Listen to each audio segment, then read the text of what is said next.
What about that Hall of Fame ceremony? Now, I don't really pay attention to the Basketball Hall of Fame because it's not a real Hall of Fame. It's so easy to get Thank into. you. It's not. It's a crap Hall of Fame. You're right. But it was a hell of a class.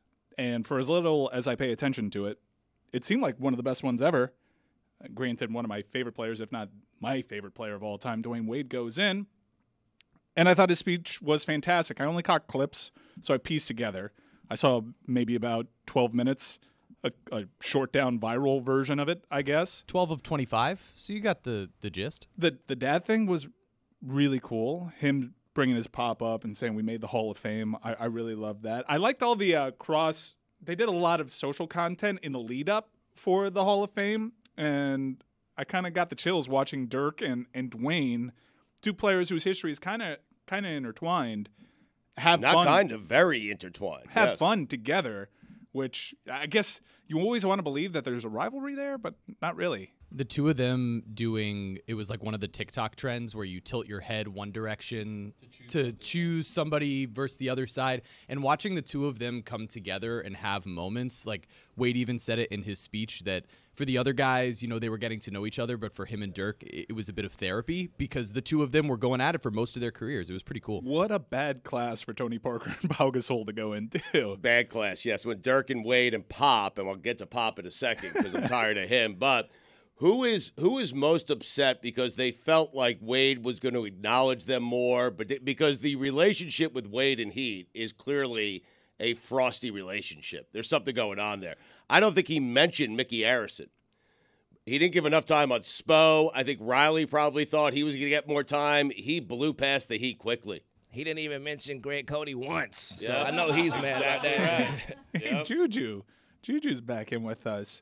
I thought the Allen Iverson thing, and he explained it prior to, thought the Iverson thing was cool. It was just a little surprising.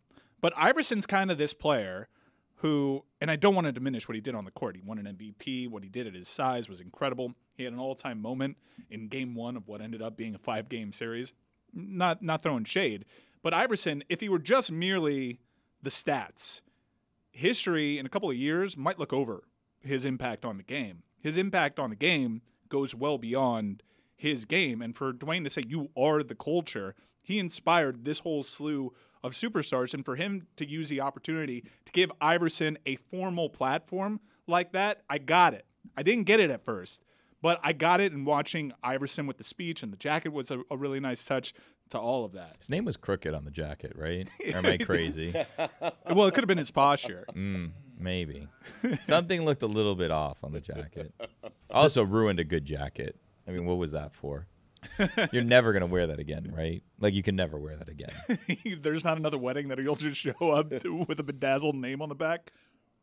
I thought the part that was special about Wade's speech was the fact that he made it about sort of how basketball impacted him, how his family impacted him, and how he got to where he is. So you're right, Stu. Like, there were a number of different players and coaches who probably in different speeches would have gotten more time, but this was more of a way of Dwyane Wade to say, hey, here's who I am as a human being, the way that my family impacted me, and also here was me growing up watching Michael Jordan. Here's how Allen Iverson then impacted me. And it was sort of more of a full story of his life and the way that he was able to get there. And I thought the different stops along the way, he did such an incredible job of telling the full journey of his NBA career and his career specifically with the Heat. The Heat are the only team he mentioned. Like, he did not mention playing for the Bulls and playing for the Cavs and those experiences at all. Why would he? He never played right. for them. But to be able to go through it and specifically highlight the Heat the way he did, say Heat Nation, are we here? Like, yeah, maybe there are some individual relationships with people within the Heat that aren't quite the same as you thought they would be when he entered the Hall of Fame.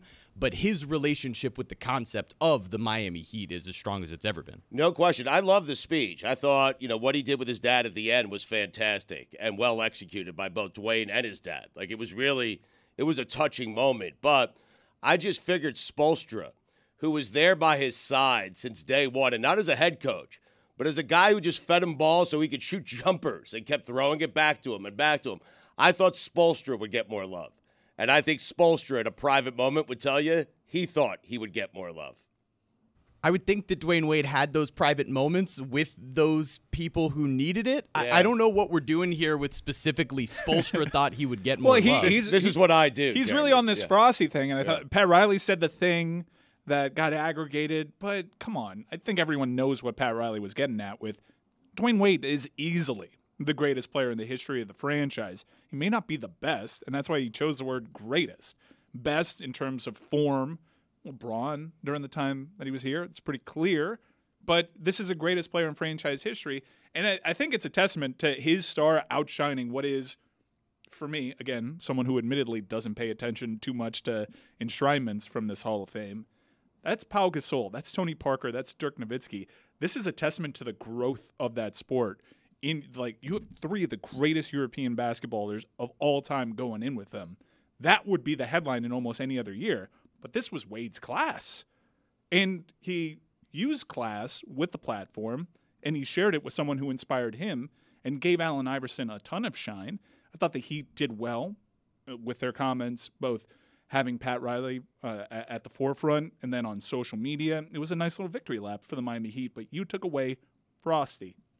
I did. I mean, he didn't mention the owners. He barely mentioned Spo. He breezed past some of the big names that helped him throughout, his career with the Heat. He just did. Yes.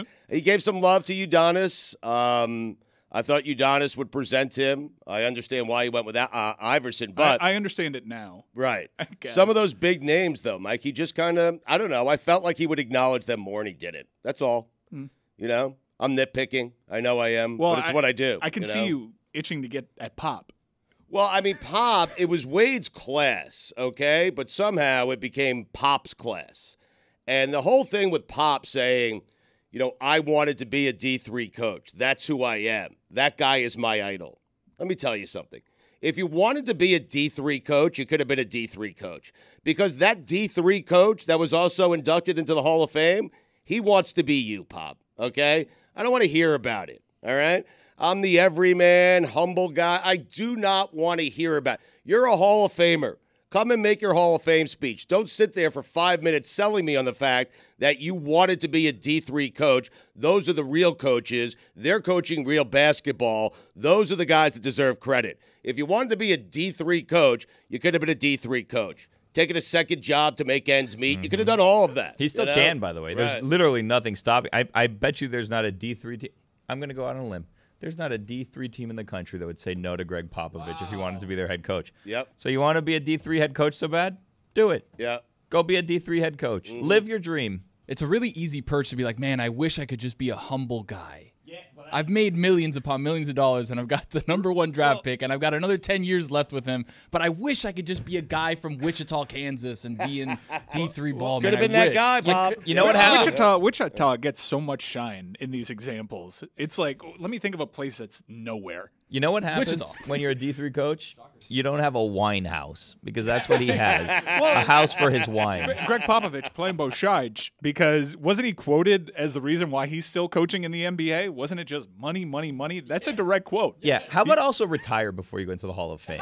Enough of this. Get in with Enough of that. still coaching? Exactly right. Retire or, well, I'm not going to say the other one, but you can't be an active coach. I didn't say it. He didn't I say didn't it. say it. You didn't say it. You but- guys thought it. I didn't even say it. That's the ultimate retirement. You thought it. Yeah, retire from life. What are you talking about? What? Well, that's what you alluded He to. didn't That's say not what I was that. talking about. Nothing even close. I mean, I do get bothered by it. I mean, Rey Mysterio, you can't win the U.S. title and be a Hall of Famer at the same. Like, he won the U.S. title after he was a Hall of Famer. It's just all confusing. it's been bothering me as well. I didn't take away Frosty one bit. I didn't. How about the Pop stuff? I mean, Pop, yes, I'm with you. Please. I mean, he made it his class. It's Dwyane Wade's class. Stugotz sent me a text message of things that he wanted to talk about, and it was just Gregg Popovich, period. Popovich was very clearly misspelled. It was Gregg Popovich, period. Please, period. Should have went Pop. Sorry. You should have, and now I do. I think you even misspelled Greg. 2 G's. Is he He's a Greg. He's a oh, so he's a triple Gregg? G. Oh, all right. He's a Greg, but it's Papo, not Papo. No one calls him Papo. Oh, No, yeah. people should call him Papo. I like Papo. Yeah. Greg Papo. Credit to you though for getting the first name right when Thank it comes you. to Greg. You can't be lamenting someone else's anonymous life and then fire back, why are you still coaching? Money, money, money.